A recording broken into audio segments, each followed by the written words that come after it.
Hello there. Given the latest revelations, are you questioning what's circulating around inside of you after your government authorised it and in some cases forced it on you? And are you questioning why your government did so?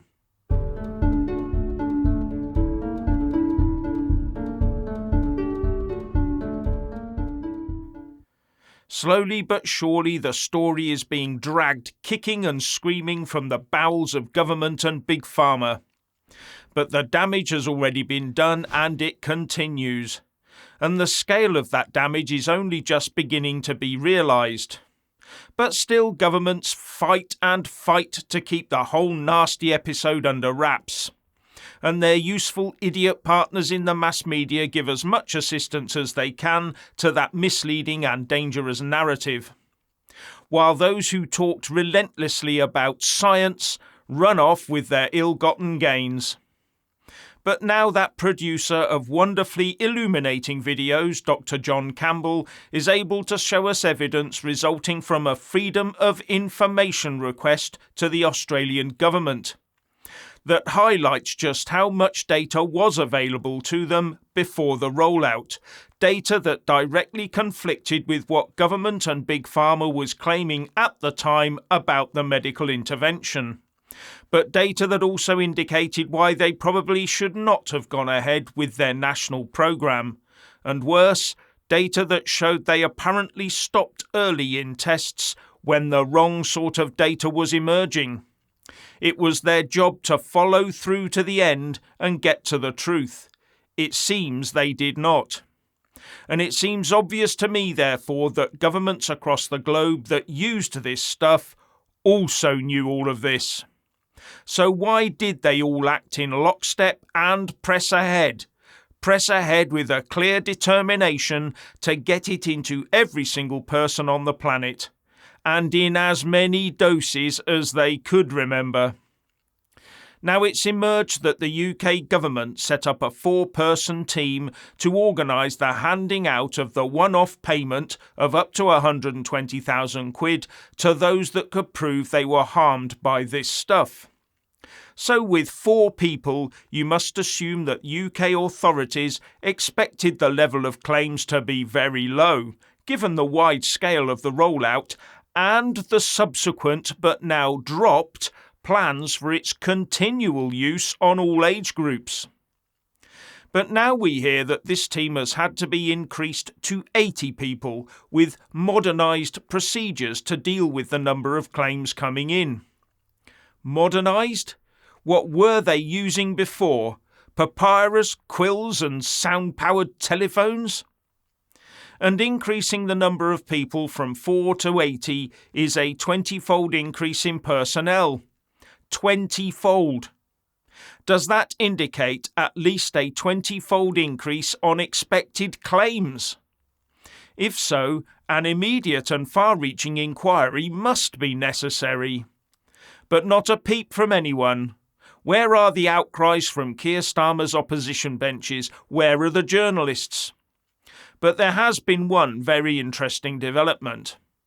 Tory backbencher Sir Jeremy Wright pointed out the woeful shortcomings of this one-off payment scheme to the PM Rishi Sunak during PMQs last Wednesday and said this cannot be right and asked the PM to look urgently at changing it. Now, interestingly, the PM answered that this one-off payment scheme is not designed to be a compensation scheme, but further, that it does not prevent the injured person in pursuing a legal compensation claim with the manufacturer. So these companies may not be as immune from repercussions as we thought. But I will point out that the word used by the PM was manufacturer. So if the company that developed it outsourced the manufacture of the stuff? But does the fact that the government is talking like this now show that there is the beginning of a distancing between the government and the science that led this whole sorry episode? However, in the real world, how many people who've been adversely affected have the wherewithal to take on the multi-billion pharma companies on their own? It actually sounds to me like the government is doing its level best to step back and wash its hands of any direct involvement here, keeping itself clean and putting a de facto financial barrier between those that have been hurt and them getting proper compensation. However, there is one group of claimants, the Hausfeld claimant group, of 13 bereaved families and 28 survivors, that is taking one of the major companies involved to litigation. So it will be interesting to see how far they are allowed to proceed and how much they do eventually get. And many potential litigants will no doubt be watching very closely. Now, the Australian government document that Dr. Campbell quoted from is heavily redacted. Now, if science is open in the pursuit of excellence, then why was so much of it blocked out? But politicians and scientists, as well as the media and organisations like Ofcom that supported the narrative, probably all realise that they are as deep in the mire over this as Big Pharma is. And now for some net zero. Now, you know that energy windfall tax that was imposed on oil and gas companies, something that made them pull their horns in where new projects were concerned and also led some of them to look at changing location for tax purposes. Well, it looks like that windfall tax is going to be eased, because the government now realises that squeezing them for money just to pacify the eco-mob is actually harming UK energy security. That's right, we don't need the oil and gas companies that are keeping us warm and dry right now, pulling back and even shutting up shop and moving their tax payments elsewhere. The warm summer months may be coming soon, but next winter will be the real test. At least the government is beginning to realise the problem. Forget the eco-loons. We need those companies to supply our energy right now because green is not working. And now there's talk of providing tax certainty to the oil and gas industry instead of changing taxes with the green political winds, when they blow, that is.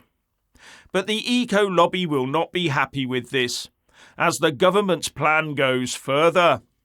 According to reports, the PM Rishi Sunak is preparing to announce measures to boost North Sea oil and gas production, presumably meaning new oil and gas, something that will have the superglue brigade frothing at the mouth, no doubt. Stand by for more nonsense from them, and also from those lawyers I talked about yesterday who said they won't be prosecuting eco-loons. And the opposition will also be screeching about how unfair this is and demanding that the oil and gas providers be totally flattened for their nasty profiteering. The trouble is that if we do that, then we'll probably end up having a very, very cold winter when we have no fuel or prohibitively expensive fuel next year. Now, one windfall tax I think many people would like to see is one imposed on all those people and organisations that profit so handsomely from importing and putting up all those English Channel visitors. Some have seen some very, very healthy and unexpected increases in their profit margins. What do you think?